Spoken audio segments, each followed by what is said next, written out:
tax. And the bottom line is this: it does nothing to change the temperature of the globe. It is completely and utterly climate irrelevant.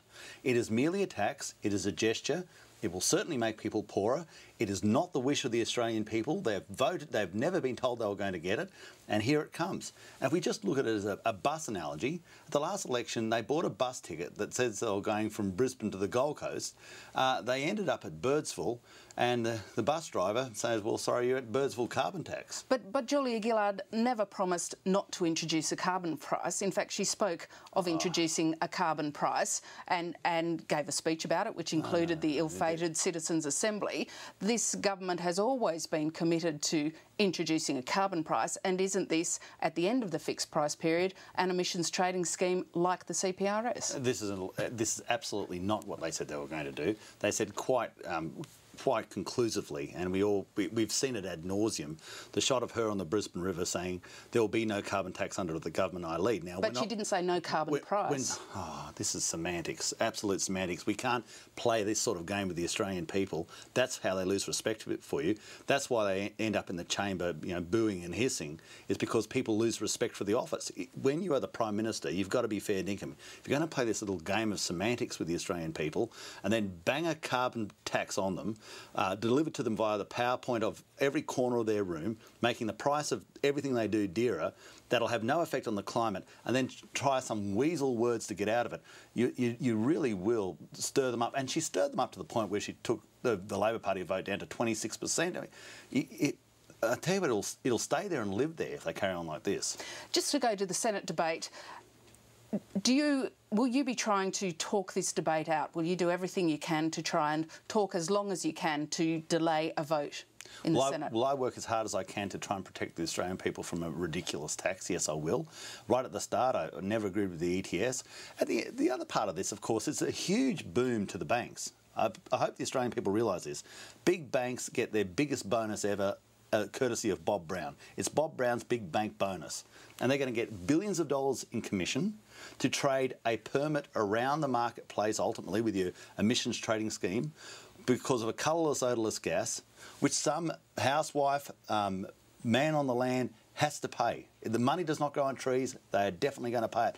And then we get, what, $56.9 billion a year by 2050 to send overseas to buy permits, these bizarre markets where they go to Russia or Southeast Asia or the west coast of Africa and buy these incredible permits from these incredible permit markets. You've constantly derided carbon as a colourless, odourless gas. Why then is the Coalition committed to spending some billions of dollars to try and bring emissions down? $3.2 billion, and it's budgeted, it fits in, because if it's increasing the soil, it's good whether you believe in global warming, don't believe in global warming, it's a good outcome.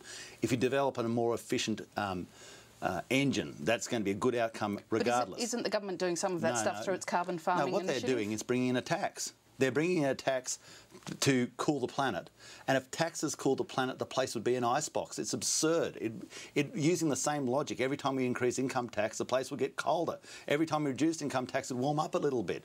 I mean, it's just this absurd analysis where they always, and the way they go about it, where they create fear and loathing and moral outrage. You will instantaneously combust if you don't drown. And people say, oh, that sounds bad.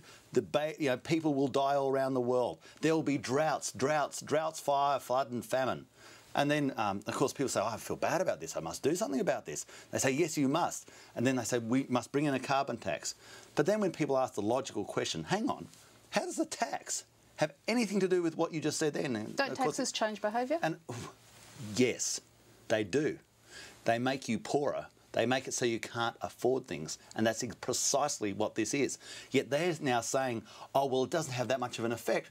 Well, if it doesn't have that much of an effect, why are you doing it? Why? But of course it does have an effect. And you're dead right. It does make you poorer. It is a pricing mechanism to make you poorer so you cannot afford things, so you cannot buy them. And the nasty little pill about this is the thing that people can't buy will be their power. And there are people right now, Lyndal, who can't afford their power. They don't need any more motivation to be poor. The government has got them to a poor position quite all right now. You say the tax will make people poorer, but the government's also going to be giving some compensation, some tax cuts and pension rises to people. Are you happy going to the next election saying to people, we will take those tax cuts and pension rises from you? But this is absurdity. They must think we're all fools. They're saying, I'm going to take all this money off you, and then I'm going to give you a little bit of your own money back, and you'll say thank you to me. How about we just leave all the money in their pocket and leave them alone? That's a much better idea.